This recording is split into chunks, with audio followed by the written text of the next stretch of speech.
জয়গুরু। এখন মিষ্ট প্রসঙ্গ করার জন্য আহ্বান জানাই শ্রদ্ধেয় নরোত্তম দাস দাদা, এক্স ব্যাংক ম্যানেজার। জয়গুরু দাদা। জয় গুরু মা, জয় গুরু। জয়গুরু দাদা। নটা পর্যন্ত বলুন। বন্দে পুরুষোত্তমম পরম দয়াল শ্রী শ্রী ঠাকুর অনুকূলচন্দ্রের আতুল রাঙা চরণে জানাই কোটি কোটি প্রণাম। পরম আরাধ্য জগজ্জননী লক্ষ্মী স্বরূপিণী শ্রী শ্রী বড় মায়ের আতুল রাঙা চরণে জানাই কোটি কোটি প্রণাম। পরম পূজ্যপাদ শ্রী শ্রী বড়দার আতুল রাঙা চরণে জানাই কোটি কোটি প্রণাম। পরম পূজ্যপাদ আচার্য দেব শ্রী শ্রী দাদার শ্রী চরণে জানাই কোটি কোটি প্রণাম। অবিন দাদা তৎসহ ঠাকুর বাড়ির সবার আতুল রাঙা চরণে জানাই কোটি কোটি প্রণাম। আজকের এই যে রাত্রিকালীন যে মহতি সৎসঙ্গ সভা, নাম ধ্যান মহাযজ্ঞ, এখানে যে সমস্ত ঠাকুরের ঋত্বিকগণ এবং পাঞ্জাধারী কর্মী উপস্থিত আছেন এবং যে সমস্ত দাদা ও মায়েরা উপস্থিত আছেন, তাদের সবাইকে আমার আনন্দিত জয়গুরু, এবং যারা এখানে উপস্থিত থাকলেন না তাদেরকেও আমার আনন্দিত জয়গুরু। এবং সবার জন্য আমি আমার প্রিয় পরমের আতুল রাঙা চরণে প্রার্থনা জানাই, সবাই সুস্থ স্বাস্থ্য নিরোগ এবং সুদীর্ঘ জীবনের অধিকারী হন, অযুত মঙ্গলের অধিকারী হন, অযুত আয়ুর অধিকারী হন। ঠাকুরের কথা তিনি বলবেন।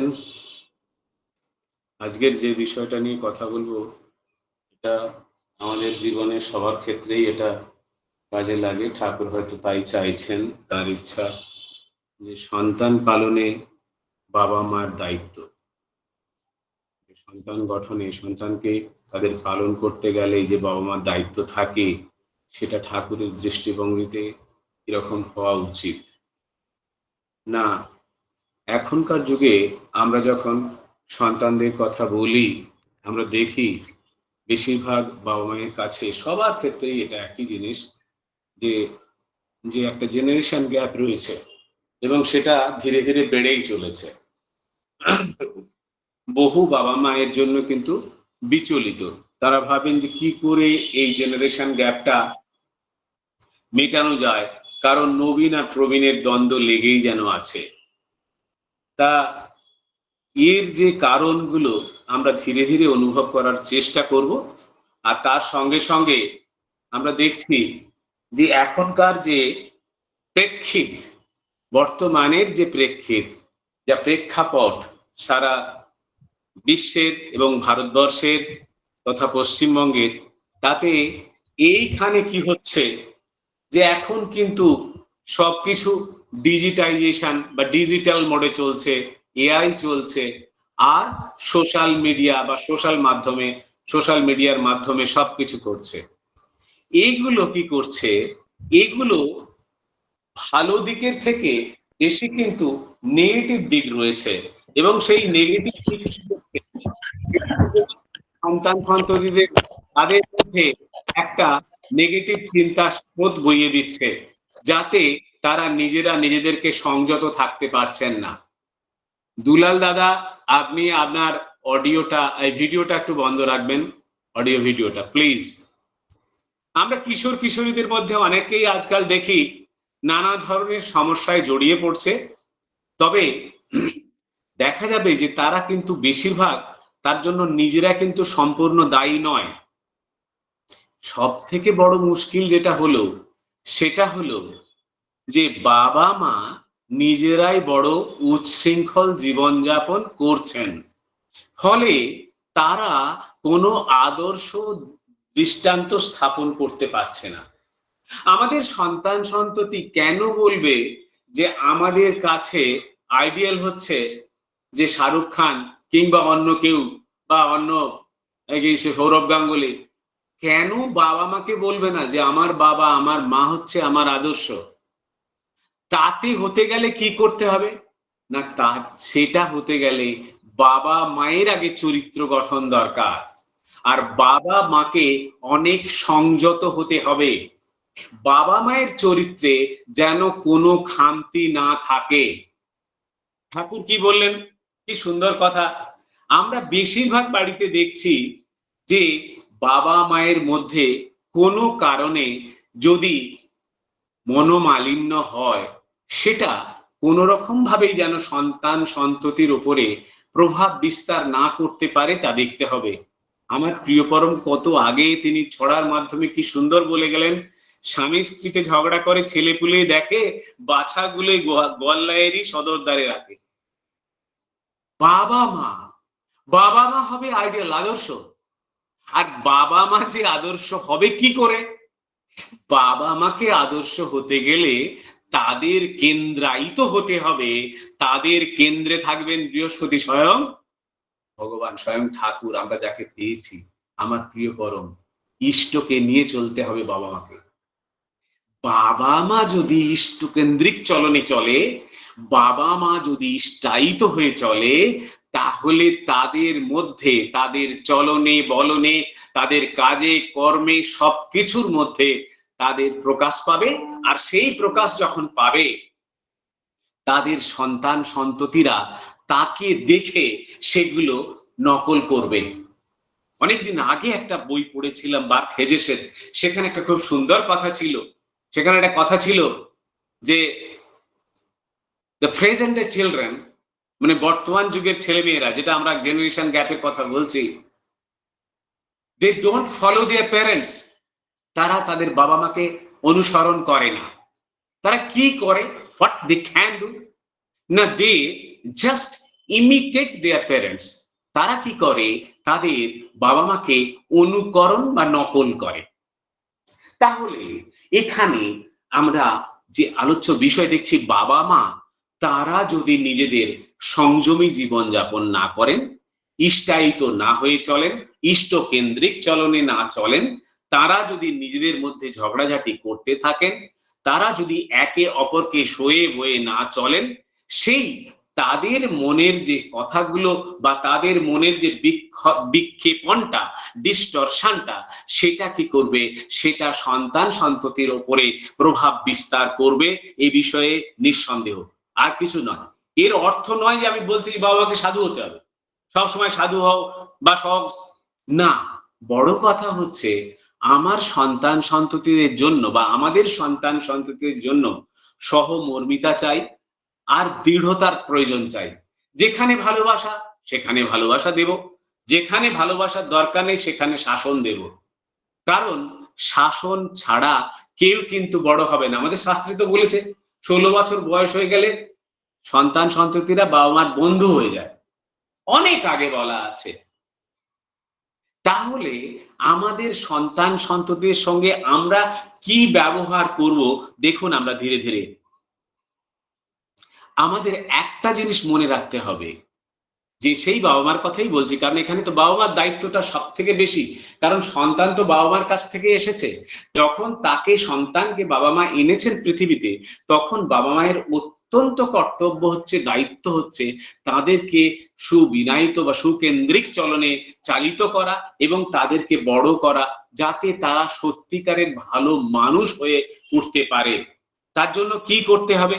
যখন বাবা মায়ের কোনো মুড খারাপ থাকলো, বা ধরুন কোনো জায়গায় কোনো অসুবিধে হলো, কোনো অফিসে কোনো গন্ডগোল হলো, বাবা বাড়িতে ফিরে এলেন, কিংবা মায়ের বাবার সঙ্গে কোনো সম্পর্ক, কোনো মনোমালিন্য হলো, কিংবা কোনো পাড়া প্রতিবেশীর সঙ্গে তাদের নিজেদের মধ্যে একটা সম্পর্ক খারাপ হলো, বা বন্ধু বান্ধবদের মধ্যে হলো, তখন যে মানসিক অবস্থা থাকে, সেই মুড, সেই সাইকোলজিটা দেখতে হবে যে আমার মুড এখন কি অবস্থায় আছে। আমি যদি আমার সন্তানকে বাড়িতে ঢুকেই ব্যাগটা রেখে অফিস থেকে ফেরার পরে, বা আমি কোনো কাজে গিয়েছিলাম সেখান থেকে ফিরে এসেই যদি অফিস থেকে এসে সঙ্গে সঙ্গে তাকে পড়া ধরতে যাই, বা তাকে খারাপ কিছু করতে, তাকে যদি বলতে যাই কেন ওটা তুমি করোনি, তখন কি হবে? আমার মনটা কি হবে না, ওই আগে আমার প্রেক্ষিত, আমার পূর্ব প্রেক্ষাপট যেখানে যেখানে আমি হয়তো কিছুটা আঘাত পেয়েছি, কিংবা সেখানে আমার মনোমালিন্য হয়েছে, আমার সাইকোলজিক্যালি আমি ব্যাকে চলে গেছি, আমার কষ্ট হয়েছে, সেই কষ্টটা বা সেই রাগটা আমার সন্তানদের উপরে এসে পড়বে। তাহলে কি উচিত? তাহলে উচিত হবে সেই সময় তাদের সঙ্গে আমার কথা না বলাই ভালো, বিরত থাকা ভালো। আমার কি করা উচিত হবে? তার আগে উচিত হবে যে আমি নিজে আগে ফ্রেশ হয়ে নেব, নিজেকে তৈরি করব, তৈরি করে তারপরে যখন সময় পাবো, আমি চা জল খাওয়ার পরে আমি তখন তাদের সঙ্গে একটা সুস্থভাবে, যখন আমার মানসিক সুস্থতা এসেছে, আমি তখন তাদের সঙ্গে কথা বলবো, পড়াশোনাটা কেন হয়নি বা কোথায় হয়েছে বা কি করতে হবে। আরো একটা জিনিস আছে এই বিষয়ে কথা, আমরা তো চিলড্রেন সাইকোলজি ফলো করি না। মনে করুন আমি বাড়িতে ঢুকলাম, আমার ইচ্ছা হলো আজ থেকে আমি চিন্তাই করে এসেছি যে তাকে এখন গিয়ে অঙ্ক করাতে হবে বা অঙ্ক করাবো, করতেই হবে। আমি ফিরলাম হয়তো 8:30 বা 9টার নাগাদ, কিন্তু দেখলাম তার ওই বিষয়টা পড়া হয়ে গেছে, সে এখন পড়তে চাইছে বাংলা বা কোনো জিওগ্রাফি বা ইতিহাস। আমি কি করলাম, তার মুডটা দেখলাম না, কিন্তু আমি আমার মুডটা দেখলাম। আমি সেই সন্তানের মুখ, ছেলে বা মেয়ে, তার মুডটাকে একবারও চিন্তা করলাম না, দেখলাম না। আমি জোর করে তার উপরে চাপিয়ে দিলাম যে তোমাকে এটা পড়তেই হবে। তুমি যদি না করো, আমি তোমার বাবা মা, আমি তোমাকে খাওয়াচ্ছি পড়াচ্ছি, you have to do it, you have to follow it. এই জোরের ফল কি হয়, এটা বিন্দুমাত্র এখানে কিন্তু ভালোবাসা নেই, এখানে জোরাজোরি থাকলো। এখানে থাকলো কি, আমার অধিকার ফলানো, যে আমি তোমার বাবা, আমি যা বলছি তোমাকে এটা সহ্য করতে হবে।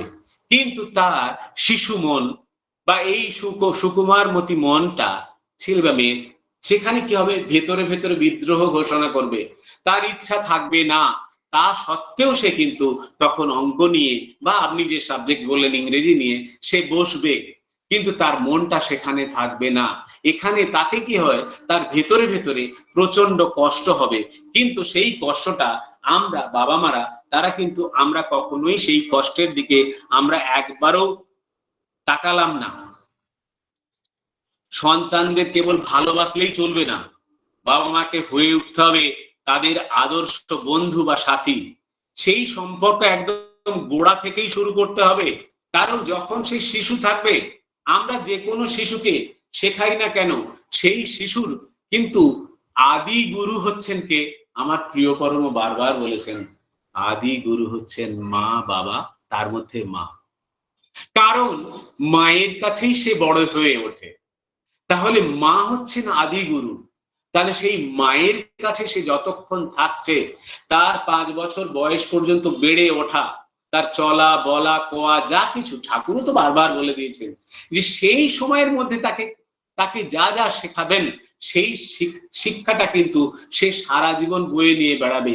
ম্যাক্সিমাম, ম্যাক্স টু ম্যাক্স 10 বছর 10 বছর পর্যন্ত হতে পারে, তাও হয় না।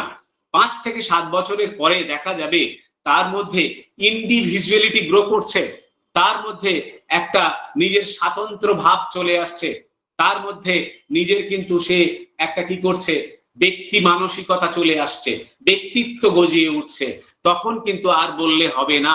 তাই আমাদের উচিত হচ্ছে একেবারে ছোট থেকে তার সঙ্গে সেই সম্পর্ক গড়ে তোলা।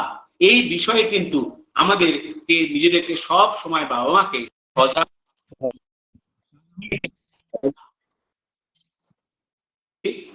একটা ফোন এসে গেছিল, কেটে দিলাম। সন্তানদের কিন্তু সকল ইচ্ছা কিন্তু সব সময় পূর্ণ করতে নেই। কারণ সন্তানরা মা বাবাকে অত্যন্ত, এবং সেই ভালোবাসা মানে নয় যে সন্তান যখন যা চাইবে আমরা তার ইচ্ছে পূরণ করে দেব। রবীন্দ্রনাথ বলেছেন, যে শিশু খেলিবার পূর্বেই তার খেলার সামগ্রী পাইয়া থাকে, অচিরেই তাহার খেলা নষ্ট হইয়া যায়। অর্থাৎ আমরা অনেক বাবা মাকে দেখেছি এখনকার, যাদের ধরুন অনেক পয়সা আছে, তারা ভাবেন যে আমরা যদি ছেলে মেয়েকে যথেষ্ট পরিমাণ, বেশি পরিমাণ খেলার বস্তু কিনে দিই, বা যে কোনো জিনিস চাওয়ার আগে একটা জামা হলে চলে 10টা জামা কিনে দিলাম, তাহলে কি করলাম, আমরা তার মানসিকতাকে স্পয়েল করলাম, নষ্ট করে দিলাম। তাকে কিন্তু আমরা ভালোবাসার বিনিময়ে ভালোবাসলাম না, উল্টে তাকে কিন্তু তার ক্ষতি করলাম, যেটা তার পরবর্তী জীবনে তার তার কিন্তু এটা ক্ষতি করবে। এই মূল্যবান যে শিক্ষা, এই মূল্যবান শিক্ষা থাকার কারণ তাকে বুঝতে হবে যে কোনো কিছু একটা কাজ, সে যদি তাকে আমাকে রিওয়ার্ড সিস্টেম করলাম, যে কি রকম, সেটা যে আমার আজকে তাকে বললাম, দেখো তোমাকে স্কুলে কটা অঙ্ক দিয়েছে, না 5টা দিয়েছে, দেখো ভেরি গুড, তুমি 5টা করেছো, বলে হ্যাঁ আমি করেছি বা করব, এখন করব, ভেরি গুড, তুমি 5টা করো, কিন্তু আমি তোমাকে একটা কথা বলি, তুমি যদি 5-এর সঙ্গে আরো একটা এক্সট্রা করো, মানে 6 নম্বরটা করো, তাহলে তোমাকে আমি একটা রিওয়ার্ড দেব। এই রিওয়ার্ড সিস্টেমটা কে চালু করবেন? বাবা চালু করবেন বা মা চালু করবেন। কিরকম? না দেখো তুমি যদি 6 নম্বরটা করো, তাহলে আমি তোমাকে একটা চকলেট দেব, কি আমি একটা গিফট দেব। সেই কেন? না তাকে, সে যে কাজ করছে, সে যে পড়াশোনা করছে, তাকে উৎসাহিত করা, প্রোৎসাহিত করা, তাকে এনার্জাইজড করা, এটা কিন্তু বাবা মার অত্যন্ত একটা দায়িত্ব। এবং সেই দায়িত্ব কর্তব্য মূল্যবোধ, তার কারণ তাদের প্রথম থেকে মূল্যবোধ শেখাতে হবে যে জীবনটা শুধু একা তাকে দিয়ে তো নয়, বাবা মাকে নিয়েও জীবন, তাকে কি করতে হবে, তাকে প্রতিদিন বোঝাতে হবে যে দেখো তুমি বড় হচ্ছ, বাবা মার কাছে বড় হচ্ছ, ভেরি গুড, কিন্তু এই বাবা মার জীবনে তোমারও কিছু দায়িত্ব এবং কর্তব্য আছে, যে কর্তব্য যেমন তার বয়স সেই অনুযায়ী হবে। যদি সে 5 বছর বা তার নিচে হয়, তাকে বাবা মা যখন তাকে প্রার্থনায় যাবেন, সকাল সন্ধ্যা প্রার্থনায় নিয়ে গেলেন, নিয়ে গিয়ে তাকে হয়তো বললেন, আচ্ছা বাবু সোনা, তুমি ওই শাকটা আমাকে দাও তো, বাবু তুমি আমাকে এই ধূপকাঠিটা দাও তো। এই যে তাকে ছোট ছোট কাজ করতে দেওয়া, কারণ দায়িত্ব এবং কর্তব্য সম্পর্কে তাকে ধীরে ধীরে শিক্ষা দেওয়া। এই শিক্ষা কি হয়, এই শিক্ষা দিলে পরবর্তীকালে সে জীবনে বড় হতে পারে। আমরা যদি যেমন অনেক সংসারে আমরা দেখি যে মা কি করেন, মা রাত দিন কাজ করছেন, মা বাসন মাজছেন, ঘর মুছছেন, খাবার দাবার তৈরি করছেন, সেগুলো সাফ করছেন, মায়ের পরিশ্রম, মায়ের কোনো তুলনা নেই। মা মাই মা টোটালি আনপ্যারালাল। মা হচ্ছেন সত্যিকারের কথা বলি, মা আসল গার্জেন, মাই হচ্ছে সংসারের রক্ষাকর্তা, রক্ষাকর্ত্রী। তিনি না থাকলে সংসার চলবে না। সেই মাকে বা সেই বাবাকে সে তো শ্রদ্ধা করবেই, তার সঙ্গে সঙ্গে বাবা মায়ের উচিত হবে যে কিছু তার বয়স অনুযায়ী তাকে কিছু কাজে ভাগ করে দেওয়া, তার দায়িত্ব সম্পর্কে তাকে দেওয়া, যে তুমি এই তোমার গ্লাসটা, খাওয়ার জলের গ্লাসটা তুমি বেসিনে রাখো বা ধুয়ে নিয়ে এসো, তুমি নিয়ে এসে খাও। 1 গ্লাস জল আমি দেব না, তুমি নিজে দেখো এখানে আছে জাগে, সেখান থেকে ঢেলে খাও। এই ছোট্ট ছোট্ট কাজ থেকে কি হবে, সে পরবর্তীকালে অনেক বড় কাজ শিখবে এবং নিজেদের যে আত্মসম্মান বোধ তার মধ্যে জেগে উঠবে।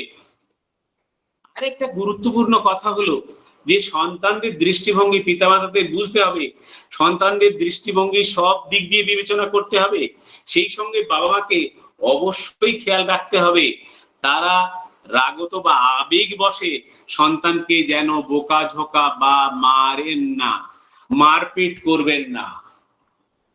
কারণ সন্তানকে আপনি চান সে ভালো হবে, সে বড় হবে, কিন্তু অযথা, যেখানে কোনো কারণ নেই, বিনা কারণে বা হঠাৎ আপনি রেগে গিয়ে, আপনার মুড ভালো নেই, আপনি তাকে মারতে শুরু করলেন, করবেন না, দয়া করে করবেন না। কারণ তাহলে কি হবে, সে ভালো হওয়া যেমন তেমন, তার মধ্যে একটা বিদ্রোহ ঘোষণা হবে, তার ভেতরে হবে, সেটা হয়তো বহিঃপ্রকাশ এখন হবে না, কোনো এক সময়ে বহিঃপ্রকাশ হবেই হবে। To every action there is an equal and opposite reaction.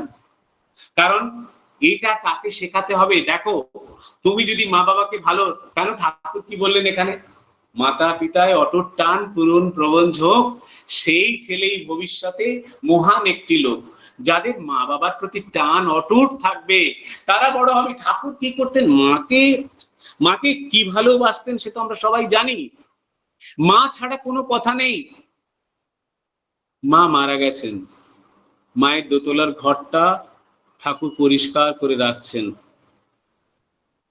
মায়ের বিছানাটা সুন্দর করে রেখেছেন, মায়ের বিছানা, মায়ের বালিশ টালিশ রেখে সুন্দর করে মনে মনে ভাবছেন, মা গো, আর একটা বার যদি তুই এসে এখানে আসতিস, আর একবার যদি দেখতে পেতাম।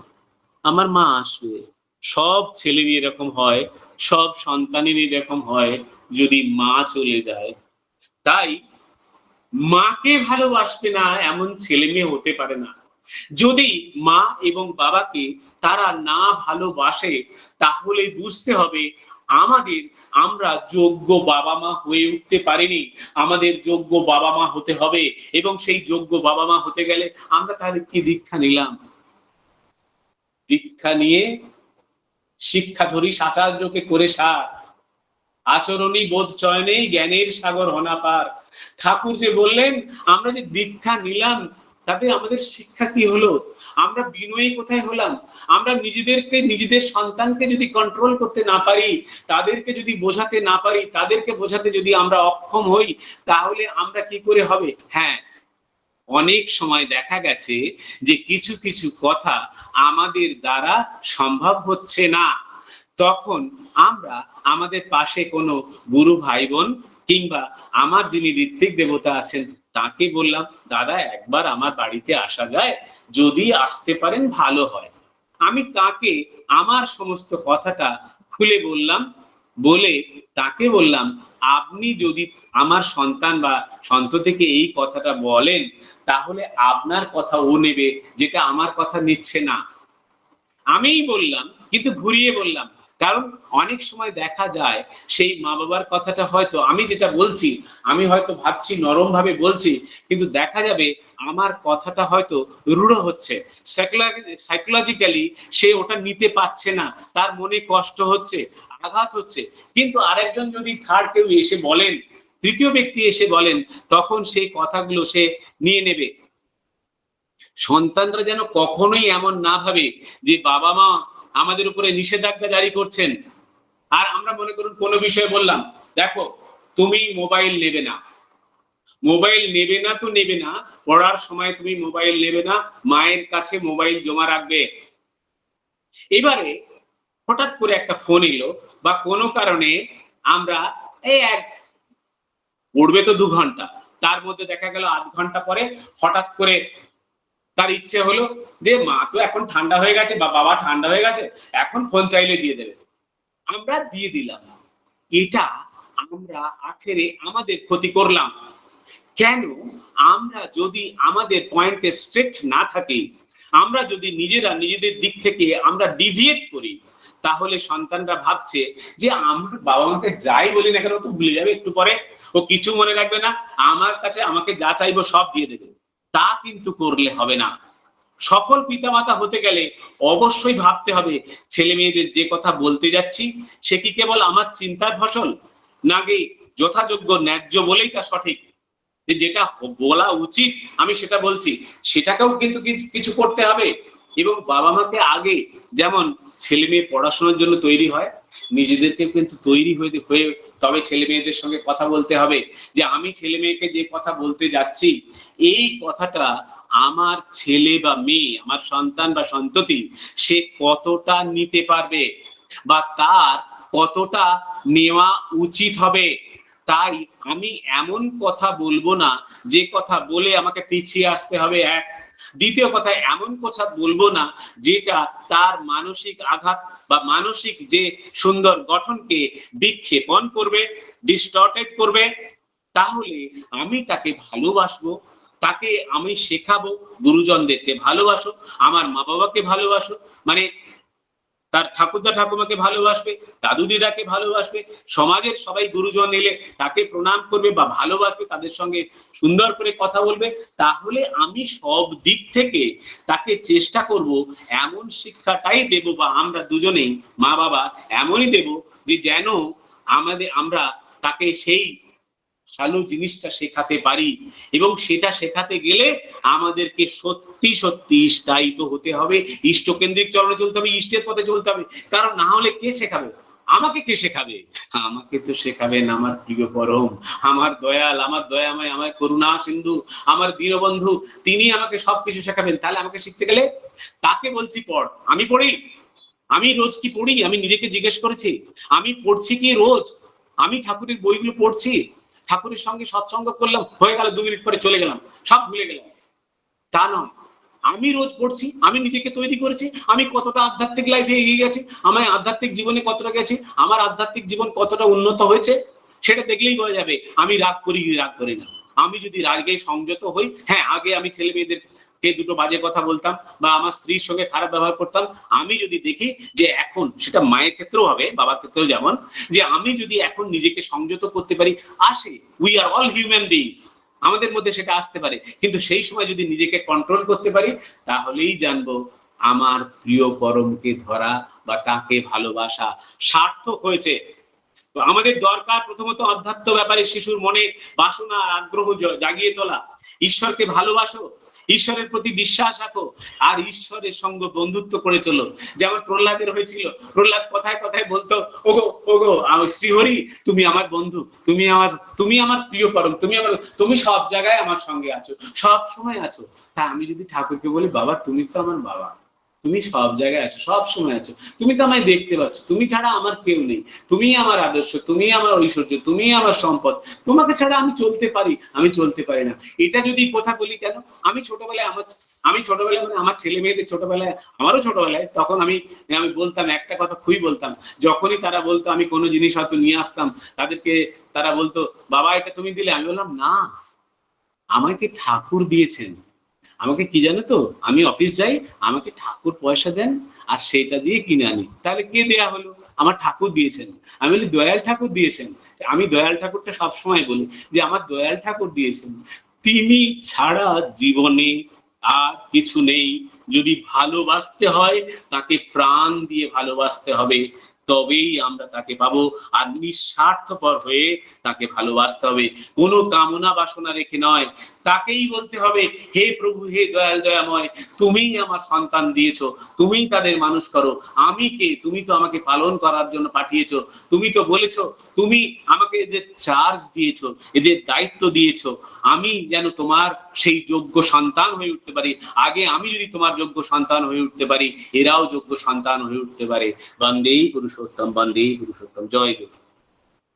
এখানেই শেষ করলাম। জয় গুরু দাদা, জয় গুরু। খুব সুন্দর। বর্তমানে এটা একটা গুরুত্বপূর্ণ বিষয় যে সন্তান পালনে বাবা মার কেমন হওয়া উচিত, তা সুন্দর করে আলোচনা করলেন। বাবা মাকে আগে ইষ্টায়িত হতে হবে, সেই জন্য যে তাদের বাবা মা যদি ইষ্টায়িত হয়, তাহলে সন্তান সন্ততিদের কাছে বাবা মাই আইডিয়াল হবে। এবং বাবা মা উচিত সেই জন্য সুকেন্দ্রিক হতে হবে, বাবা মাকে সুকেন্দ্রিক হতে হবে, এবং সন্তানের প্রয়োজনগুলো আগে জানতে হবে, বুঝতে হবে, এবং প্রয়োজন অনুযায়ী তারা যখন বায়না করবে, তখন প্রয়োজন অনুযায়ী কিনে দিতে হবে, অপচয় করা যাবে না। আর তাদের চলন বলন এমন, বাবা মার চলন বলন এমন হবে যেন সন্তানও দেখে পরবর্তী বাবা মাকেই তাদের আইডিয়াল ভাবতে পারে, এবং পরপুরুষের কথা যেন বাবা মার কাছ থেকে শুনে ভবিষ্যৎ জীবন যেন তারা পরমপিতার সন্তান হতে পারে, সেটাই খুব সুন্দর করে আলোচনা করলেন। আমরা প্রত্যেকেই আমরা সমৃদ্ধ হলাম। পরমপিতার রাঙা রাত্রির চরণে আপনার সার্বিক মঙ্গল প্রার্থনা করি। আপনি খুব ভালো থাকুন, সুস্থ থাকুন, এবং পরমপিতাকে নিয়ে আনন্দে ভরপুর হয়ে থাকুন। এই কাতর প্রার্থনা দয়ালে রাঙা রাত্রির চরণে। আবারও আসবেন, এরকম মূল্যবান আলোচনা করে আমাদের প্রত্যেককে সমৃদ্ধ করবেন। জয় গুরু দাদা।